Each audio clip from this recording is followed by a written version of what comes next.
નમસ્કાર દર્શક મિત્રો, રિયલ સમાચારમાં આપનું સ્વાગત છે। સમાચારોની શરૂઆત કરતા પહેલા એક નજર કરીએ આજના મુખ્ય સમાચાર પર।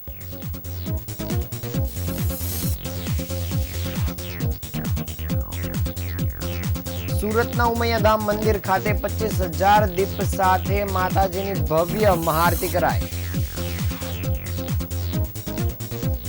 ઉમરા ગામની આંગણવાડી દારૂ અને જુગારનો અડ્ડો બની।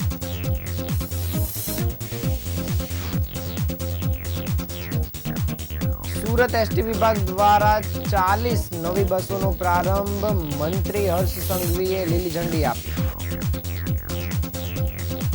सूरत साइबर क्राइम द्वारा अंतरराष्ट्रीय मिलन दर्जी गैंग पर कार्यवाही।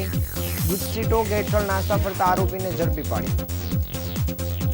सूरत शहर एसओजी पोलीसे भेस्तान विस्तार मांथी बोगस डॉक्टर ने झड़पी पाड्यो।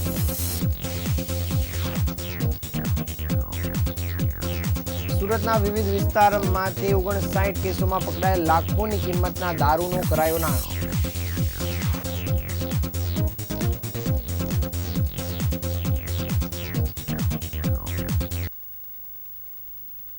समाचार विगते जोईए। नवरात्रिना 8मा नोरते समग्र गुजरातमां फरी एकवार गरबानो रंग बरोबरनो जाम्यो हतो।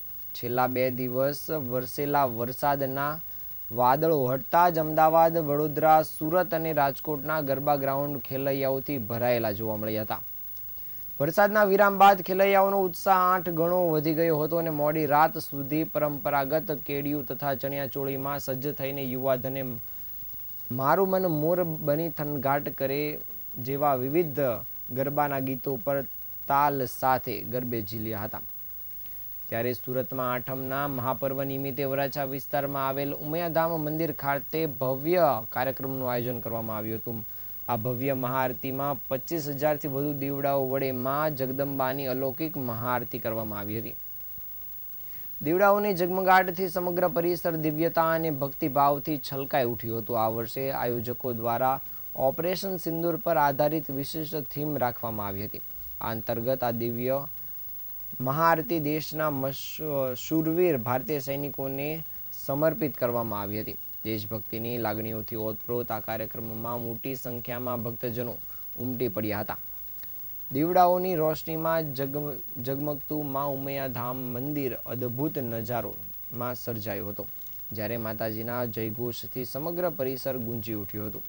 आयोजकों तरफथी जणावायुं हतुं के आ अनोखी महाआरती मात्र धार्मिक नहीं परंतु देश प्रेमनी भावनाने पण उजागर करती प्रेरणात्मक क्षण बनी गई हती।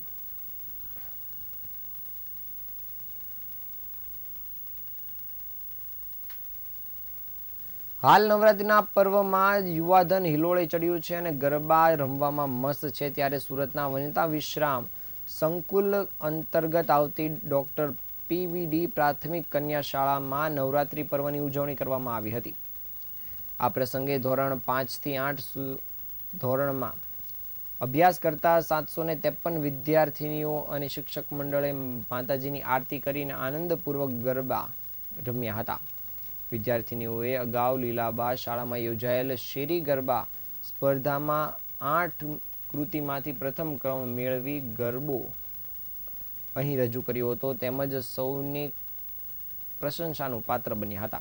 આ સમગ્ર કાર્યક્રમ શાળાની આચાર્ય અમીષાબેન દેસાઈના માર્ગદર્શન હેઠળ ખૂબ જ ઉત્સાહભેર અને સફળતાપૂર્વક યોજાયું હતું। નવરાત્રિના આ પવિત્ર અવસર પર વિદ્યાર્થીનીઓએ પરંપરાગત વેશભૂષામાં માતાજીની આરાધના કરી હતી અને ગરબે ઘૂમ્યા હતા।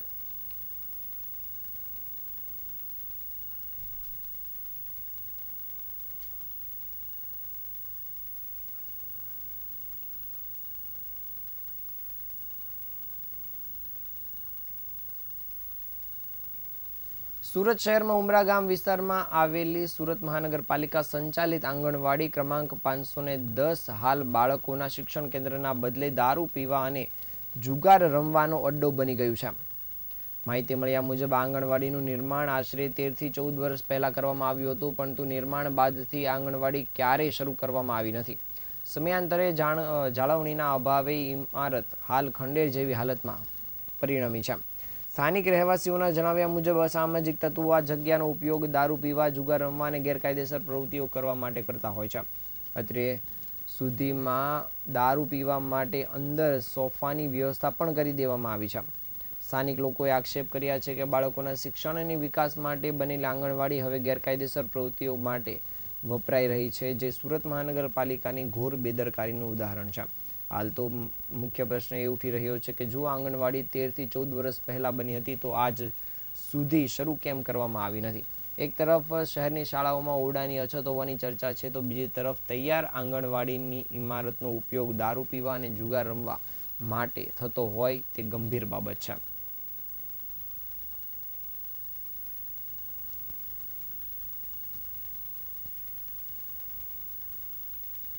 ગુજરાત એસટી વિભાગ દ્વારા સુરતમાં 40 નવી બસોનો પ્રારંભ કરવામાં આવ્યો છે. વાહન વ્યવહાર મંત્રી હર્ષ સંઘવીએ આ બસોને લીલી ઝંડી આપી હતી. આ 40 બસોમાં 5 નવી વોલ્વોનો સમાવેશ કરાયો છે. આ વોલ્વોમાં સુવિધા હાલની વોલ્વો બસ જેવી જ છે, જો કે થોડું તેના કરતાં ભાડું 25% ઓછું છે, તેથી મુસાફરોને રાહત થશે. આ પ્રસંગે હર્ષ સંઘવીએ ગુજરાત રાજ્ય માર્ગ વાહન વ્યવહાર નિગમની કામગીરીની પ્રશંસા કરતા જણાવ્યું હતું કે એક વર્ષમાં 2000થી વધુ બસ મૂકવામાં આવી છે. એસટી વિભાગના લક્ષ્ય વિશે વાત કરતા કહ્યું હતું કે આવનારા 10 દિવસમાં એટલે કે દિવાળીના તહેવાર પહેલાં નાગરિકો માટે બીજી નવી બસો ચાલુ કરવાનું એસટી વિભાગનું ટાર્ગેટ છે. તેમણે વધુમાં કહ્યું હતું કે એસટી દ્વારા છેલ્લા 2 વર્ષમાં 2.15 લાખ જેટલા પેસેન્જર વધારવામાં સફળતા મળી છે, જે આજ સુધીનો ઐતિહાસિક વધારો માનવામાં આવે છે. આ સિદ્ધિ બદલ એસટીના તમામ ડ્રાઈવર, કંડક્ટર અને તેમના પરિજનોનો આભાર વ્યક્ત કર્યો છે. વાહન વ્યવહાર મંત્રીએ આ વર્ષની નવરાત્રિમાં મા અંબાજીની ભક્તિ સાથે ઓપરેશન સિંદૂરની શક્તિ નજરે પડી હોવાનું પણ જણાવ્યું હતું. તેમણે કહ્યું હતું કે રાજ્યભરમાં અત્યાર સુધીમાં 7000થી વધુ નાના મોટા આયોજનોમાં ઓપરેશન સિંદૂરના થીમ પર ગરબા જોવા મળી રહ્યા છે, અને આ દેશભક્તિની ભાવનાને પ્રોત્સાહન આપવા માટે તેમણે ગરબા રમનાર ખેલૈયાઓ અને આયોજકોને પણ ખૂબ ખૂબ અભિનંદન પાઠવ્યા હતા. ત્યારે આ 40 જેટલી બસોનો લાભ મુસાફરો મોટી સંખ્યામાં લઈ શકશે. ત્યારે 40 બસોમાંથી જે 5 નવી વોલ્વો બસ છે તે અતિરિક્ત વોલ્વો બસની સરખામણીમાં 25% ઓછા ભાડે કાર્યરત થશે.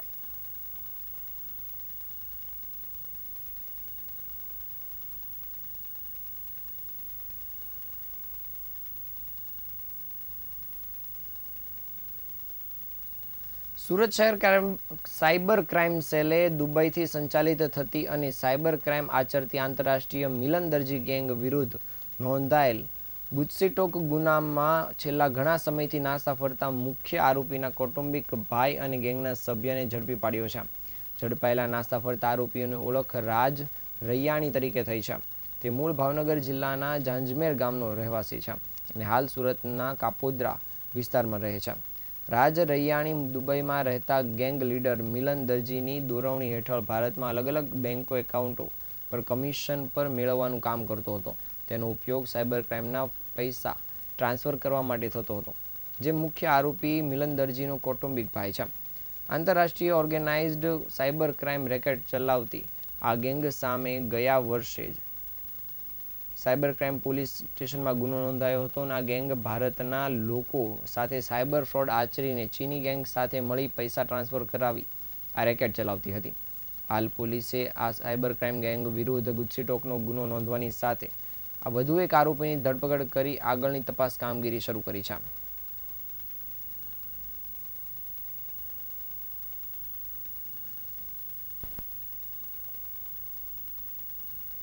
સુરત શહેર પોલીસે નકલી ડોક્ટરો સામે અભિયાન હાથ ધર્યું છે. નકલી ડોક્ટરની ડિગ્રી વિના અથવા તો ખોટી ડિગ્રીના આધારે ક્લિનિક ચલાવી લોકોના જીવ સાથે ચેડા કરતા શખ્સોને પોલીસ દ્વારા પકડી પાડવામાં સફળતા મેળવી છે. એસઓજીની ટીમ શહેર વિસ્તારમાં પેટ્રોલિંગ દરમિયાન તેમને બાતમી મળી હતી કે ભેસ્તાન વિસ્તારના તિરુપતિ નગર અલી મસ્જિદ પાસે ઉનપાટિયા ભેસ્તાન ખાતે અંસારી ક્લિનિક નામે દવાખાનું ચાલી રહ્યું છે, જેમાં દવાખાનું ચલાવતા વ્યક્તિ પાસે કોઈ માન્ય મેડિકલ ડિગ્રી ન હોવાનું પણ સામે આવ્યું હતું. જ્યારે એસઓજીની ટીમ દ્વારા આ બાબતે ડમી દર્દી મોકલી ખાતરી કરાવ્યા બાદ રેડ પાડવામાં આવી હતી, જેમાં એસઓજીની ટીમે જિલ્લા પંચાયત હેલ્થ વિભાગના અધિકારીઓ સાથે આ સ્થળ પર રેડ પાડી હતી. રેડ દરમિયાન તૌફિક અહેમદ સફીક અહેમદની ધરપકડ કરવામાં આવી છે, જે એલોપેથિક ડોક્ટર તરીકે ગેરકાયદેસર રીતે પ્રેક્ટિસ કરતા ઝડપાયો છે. પૂછપરછમાં આરોપીએ સ્વીકાર્યું હતું કે તે પાસે મેડિકલ પ્રેક્ટિસ માટે કોઈ માન્યતા નથી, છતાં તે દર્દીઓને એલોપેથિક દવાઓ આપી સારવાર આપતો હતો.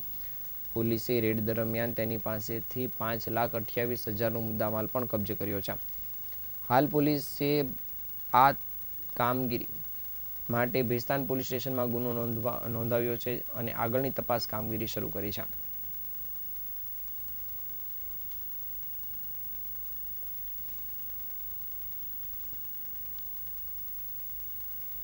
સુરત શહેરના સિંગણપુર વિસ્તારમાં આજે લાખોની કિંમતના વિદેશી દારૂનો નાશ કરવામાં આવ્યો હતો. શહેરના કતારગામ, લાલગેટ, મૈદરપુરા અને ચોક બજાર સ્ટેશન વિસ્તાર પોલીસ સ્ટેશન દ્વારા અગાઉ દરોડા દરમિયાન ઝડપાયેલા દારૂનો નાશ કરાયો હતો. પોલીસ દ્વારા કુલ 59 પ્રોહિબિશન કેસ દાખલ કરવામાં આવ્યા હતા, જેમાં ₹7.25 લાખના વિદેશી દારૂની જપ્તી કરવામાં આવી હતી. આ કાર્યવાહી દરમિયાન ડીસીપી રાઘવ જૈન, મામલતદાર તથા નશાબંધી અને આબકારી વિભાગના અધિકારીઓ હાજર રહ્યા હતા. બુલડોઝર દ્વારા દારૂનો નાશ કરાયો હતો અને સરકારે આ કારણે કડક નશાબંધી કાયદાની અમલવારીનો સ્પષ્ટ સંકેત આપ્યો છે.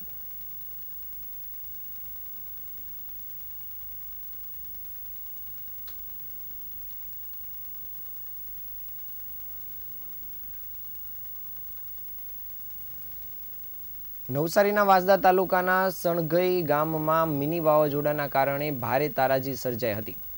ગામના આશરે 170 જેટલા પરિવારોના ઝૂંપડા અને ઘરો જમીનદોસ્ત થયા છે અને આ અચાનક પડેલા આફતના કારણે ઘણા લોકો બેઘર બન્યા છે. ત્યારે હાલની મુશ્કેલીના સમયમાં પણ આ કપરી મુશ્કેલીમાં જીવી રહ્યા છે. આવા કપરા સમયમાં માનવીય સેવા માટે દિવ્ય પથ ફાઉન્ડેશન, વિદ્યાદીપ યુનિવર્સિટી તથા ભારત વિકાસ પરિષદ સૂર્યનગરી સુરતના સભ્યો તથા દાતાઓ આગળ આવ્યા છે. તેઓએ 170 અસરગ્રસ્ત પરિવારો માટે રાહતની સામગ્રીની કીટ તૈયાર કરી છે, જેમાં દોહર, ચટાઈ, ટોવેલ, સાડી, અન્ય કપડાં તેમજ અનાજના જથ્થાની 170 કીટ તૈયાર કરવામાં આવી છે. આ કીટો ગ્રુપના સભ્યોએ આજ રોજ જઈને રૂબરૂ પહોંચાડી છે. ગામમાં છેલ્લા 2 દિવસથી અસરગ્રસ્તોની સેવા આપતા વાંસદાના ડૉક્ટર લોચન અને ગામના આગેવાનોની હાજરીમાં દરેક પરિવારને રાહત કીટ આપવામાં આવી છે. ગતરોજ દિવ્ય પથ ફાઉન્ડેશન દ્વારા દાતાઓ માટે અપીલ કરવામાં આવી હતી, જેને લઈને વિદ્યાદીપ યુનિવર્સિટી તથા ભારત વિકાસ પરિષદ સૂર્યનગરી સુરત અને અન્ય દાતાઓ સહર્ષ આગળ આવ્યા હતા અને આ કીટમાં જોડાયા હતા. આ માનવતાભર્યા કાર્ય માટે તમામ દાતાઓને અભિનંદન પાત્ર છે. ત્યારે ફાઉન્ડેશન તરફથી તમામ દાતાઓનો પણ હૃદયપૂર્વક આભાર વ્યક્ત કરાયો છે.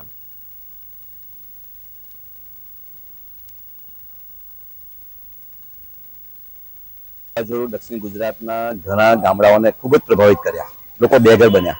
વાંસદા તાલુકાના સણઘઈ ગામ છે, એમાં 170 જેટલા પરિવારના ઘરો જમીનદોસ્ત થયા છે. એ પરિવાર અત્યારે રસ્તા પર છે. ત્યારે ત્યાંથી આવેલ અપીલના આધારે અમે અમારા મિત્રોને અપીલ કરી દિવ્યપથ ફાઉન્ડેશન દ્વારા. ત્યારે ભારત વિકાસ પરિષદ સૂર્યનગરી તરફથી, વિદ્યાદીપ યુનિવર્સિટી તરફથી અને અમારા જે મિત્ર મંડળ છે દિવ્યપથના, એ તમામ શુભેચ્છક મિત્રોએ આ અપીલને સહજ રીતે સ્વીકારી અને આજે અમે 170 કીટ લઈને વાંસદા મુકામે જઈ રહ્યા છે. ત્યાં પ્રત્યેક ઘર દીઠ વ્યક્તિ દીઠ અમે તેમને કીટ આપવાના છે. સુરત શહેરના કાપોદ્રા વિસ્તારમાં એક લૂંટની ઘટના બનવા પામી હતી, જેમાં નિર્દેશ મળતા જ કાપોદ્રા પોલીસ દ્વારા ગણતરીના કલાકોમાં જ આરોપીને ઝડપી પાડવામાં સફળતા મળી છે.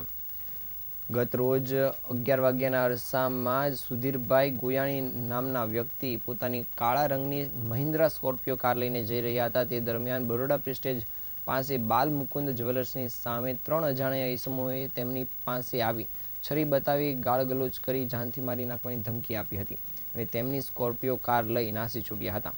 જે બનાવ અંગે કાપોદ્રા પોલીસ સ્ટેશનમાં ગુનો નોંધવામાં આવતા જ તરત કાપોદ્રા પોલીસ દ્વારા સતર્ક થઈને આ લૂંટની ઘટનાને લઈને તપાસ કામગીરી શરૂ કરાઈ હતી.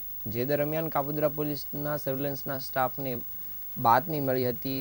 તેના આધારે ગણતરીના કલાકોમાં જ પોલીસે આ ગુનાને ઉકેલી નાખ્યો છે. પોલીસે અંકલેશ્વર નજીકથી ગોપાલભાઈ મેરને ઝડપી પાડ્યો છે અને ઝડપાયેલા આરોપી પાસેથી લૂંટ કરેલ સ્કોર્પિયો કાર તથા ગુનામાં ઉપયોગ થયેલ મોબાઈલ ફોન મળી 8,15,000નો મુદ્દામાલ કબજે કરાયો છે.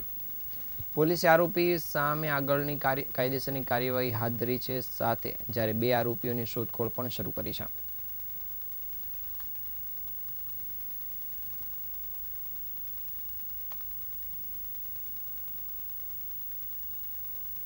આ હતા આજના સમાચાર. નવા સમાચાર સાથે ફરી મળીશું. ત્યાં સુધી રજા આપશો. નમસ્કાર.